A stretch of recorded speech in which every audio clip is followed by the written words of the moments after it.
بزرگوں کے پاس ضرور جاؤ، مطلب مزار کے پاس جا رہے ہو، اب مزار پر جا کے آپ یہ کہتے ہو کہ آپ صاحب مزار کوئی مجھے تم کاروبار دے دو، صاحب مزار کا کاروبار آپ کا نہیں چلتا، وہ بیچارے مانگ کے کھا رہے ہیں، لنگر ہے پتہ کون لا رہا ہے، اب صاحب مزار سے تو پھر تم صاحب مزار ہی بنو، تو صاحب ہے، دھوکھا نہ کرو صاحب مزار کے ساتھ، کہ وہ ایک اور زندگی دے رہا ہے، تم ایک اور زندگی مانگ رہے ہو، وہ اپنا مطلب یہ نظام چلا رہا ہے، تم اسی کے ساتھ کہتے ہو ہمارا نظام چلاؤ، اس لیے ذرا دھوکھا کرنا بند کر دیا جائے،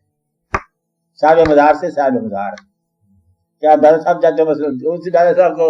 گنج بخشی قائد عالم مظہر دور خدا گنج بخشی بھی ہے، اب وہاں جا کر کہ آپ تو گنج بخش ہو، آپ ہمیں خزانہ دے دو، تو آپ کو کیا جاتا ہے، وہ گنج بخش اس کا خزانے کا ہے نہیں، وہ علم کا خزانہ ہے، کوئی نورانی خزانہ، کوئی فیض کا خزانہ، یہ بڑی حماقت کی بات ہے کہ دادا صاحب کو جا کے دنیا کی تم پرابلم دو، پرابلم یہ تو پھر آپ حل کرو، اس لیے یہ وہاں جا کے ان کے مطلب کی زندگی کا تصور مانگنا جو ہے یہ ان کے خوشی کی بات ہے، جس کام کے لیے آپ نے اپنا وطن چھوڑا، غزنی سے لاہور میں تشریف لائے، جس دین کے لیے، اس دین کی تصور اور دین کے سوچ اور دین کی محبت کا ایک آدھ پرزہ ہمیں بھی دو،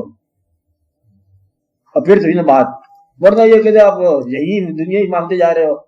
تو پھر وہ کوئی بات لطف کی نہیں ہے۔ تو صاحبان آستانہ کو اپنی خواہشات کے لیے استعمال کرنے سے کوئی آپ نے اچھا کام نہیں، اس سے بچو۔ اور تو بات میں سمجھا گئی،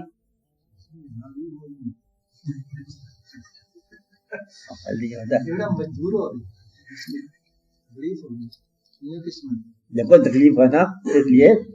کہ آپ نے وہ چیز دیکھی نہیں ہے، اصل میں جو تکلیف آپ کو ہے، یہ جو تکلیف آپ کو ہے دنیا کی، یہ تو آپ کی ایک سرسری تکلیف ہے،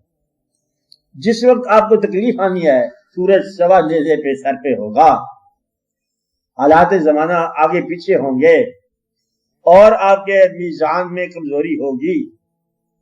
اس وقت جو تکلیف ہوگی نا اس کا تدارک آج کرو،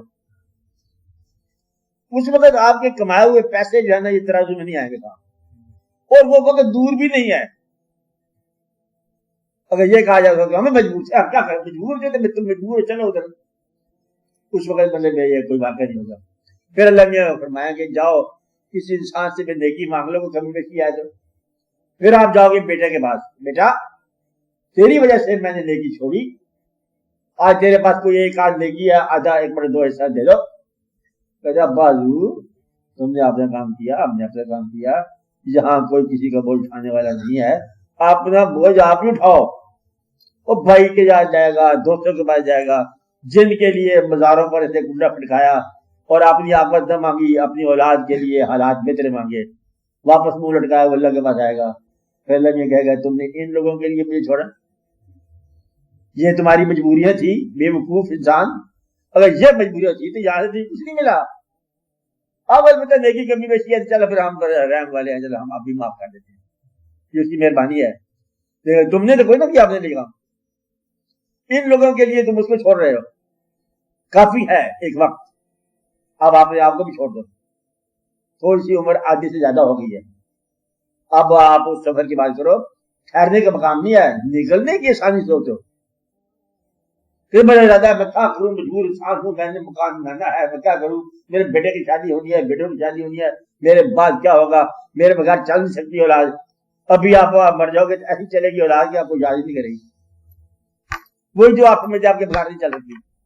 آپ کے ابا زندہ ہیں آپ صاحب، آپ چلتے ہو ان کے بغیر، ہم تو چل رہے ہیں لیکن ہماری اولاد نہیں چلے گی ہمارے بغیر، یہ بیوقوف ہر آدمی کی اولاد چلتی جاتی ہے، ہمیشہ ہی چلتی جا رہی ہے۔ حقوق العباد بالکل ٹھیک ہے، حقوق العباد مطلب میں طے کرنے کا جواز ڈھونڈ رہے ہو، اس وقت عباد کام نہیں آئیں گے، عباد کرتے جاؤ، لیکن ان آستانوں پر جا کے کچھ حقوق الآخرت دریافت کرو، کیونکہ جب آپ ہو گئے تو عباد کام نہیں آئے گا، اور یہ ابھی سے شروع ہونے والا ہے واقعہ آپ کا، کہ انسان کو یہ پتہ ہونا چاہیے کہ میں جانا بھی ہے، اس لیے عباد کو عباد کے پاس چھوڑو، ان کو دعا دے دو، ان کے جب خود ہی مطلب صاحب مزار ہو، اور آج کے لیے کون ہو صاحب مزار، کون ہے خود ہی ہو، آپ دعا کرو اور آج کے لیے کہ یا اللہ میری اولاد کو اور تم مہربانی کرتے رہنا، بس اس کو آپ کرتے جاؤ, آپ خود اپنے سب ٹھیک ہے. یہ نہ کہ ہر بار آپ انہیں کھڑکاؤ اور ہر بار ہی مطلب علاج کے لیے کہو کہ کچھ چیز دو, ایسا نہیں ہوتا. تو دنیاوی چیزیں جو ہے نا یہ نہیں ہوتی. میں نے آپ کو کئی دفعہ سنایا ہے کہ بزرگوں کے پاس جا کے جب کوئی دنیا کی چیز مانگی جائے, وہ کہتے ہیں یہ دنیا کی چیز ہے, دنیا سے لو, ان کے پاس سے وہ چیز لو جو ان کے پاس ہے. دیتے ہیں, یہ بات سمجھے, دیتے ضرور ہیں, آپ نے لیا بھی صحیح, آپ بھی دیں گے, لیکن جو چیز لینے والی تھی وہ آپ چھوڑا ہے. کستوری خرید نہیں پہلے ملا, نہ نہ نہ نہ نہ, یہ کیسے کر سکتے ہوتی ہو, وہ جو چیز ہوتی ہے ہونے سے اور ضرورت جو ہے نا وہ نظر انداز ہے. جس کے پاس ہے وہ اتنا بے تاشا ضرورت کے لیے نہیں پڑتا کہ آپ کو کستوری خریدنے کے لیے بھیجا اور آپ ہنگ خرید کے آ گئے, کوئی اچھا نہیں کیا آپ نے. مدعا یہ ہے کہ جواز بڑا ہے اس وقت آپ کے پاس کہ یہ ضروری ہے, لیکن جب آپ کی آنکھ کھولے گی اس وقت پھر آپ کو فرق محسوس ہوگا کہ اس کے علاوہ بھی بہت کچھ تھا وہاں پر. یعنی جس دکان سے آپ سودا لے کے آ رہے ہو صاحب بازار کے پاس سے دیا اس نے, بڑی خوشی کی بات ہے, مبارک ہو. لیکن جب یہ پتہ چل جائے گا کہ اس کے پاس بہت کچھ تھا, میں لے سکتا تھا اسے, میں نے نہ لیا, بڑا افسوس ہے. بہت کچھ مل سکتا تھا لیکن آپ نے نہ لیا, اس وقت آپ کے افسوس کا جو ہے نا پرلاپ ہو. یہ امکانات, اس لیے یہی دعا کرنی چاہیے کہ آپ کو وہ پتہ چل جائے کہ آپ کے لیے کیا چیز ہے. سلطان بہو کے پاس جا کر اگر آپ پیسے لے کے آ گئے سلطان صاحب کے پاس جا کر, تو پھر آپ نے کیا لیا؟ کوئی بات تو نہ بنی نا. حالانکہ وہاں ملتا ہے, خزانہ ہے, آپ لے کے آ گئے, بڑے اچھی بات ہے. کہتے ہیں پیر صاحب بڑے مہربان ہو گئے, دکان ہی چل پڑی ہوئے آیا تھا, تو شکر کار. دوسرا بھی کہتا ہے پیر صاحب بڑے مہربان, دکان ہی بند ہوگی, کہ اس نے اپنا بنا کے رکھ لیا نا. آپ بات سمجھے,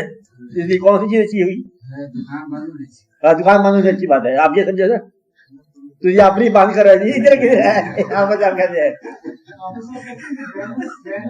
بیلنس نہیں ہے, بیلنس ختم ہو جاتا ہے,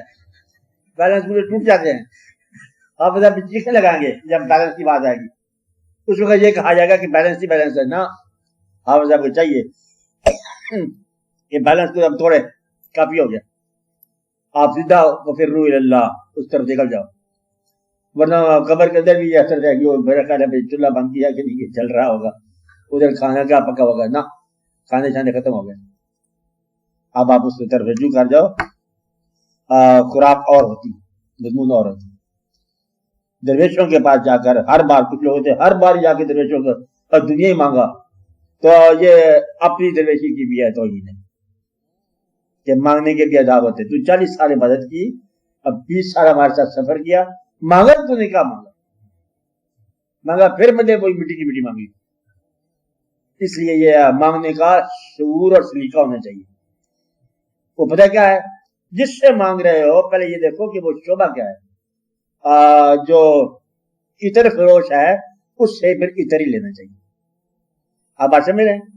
جو جس شعبے کا ماہر ہے. تو شعبہ جو ہے یہ روحانی لوگوں کا, اگر روحانیت نہ لی تو پھر تم نے کیا لیا؟ یہ نہیں کہنا روحانی تو پہلے مجھے دے دی, جس کو پہلے دے دی اس کو سوال سے بے سوال کر دو, پھر اس کا سوال ختم ہو گیا, وہ سوال نہیں کرتا, پھر مانگتا ہی نہیں ہے.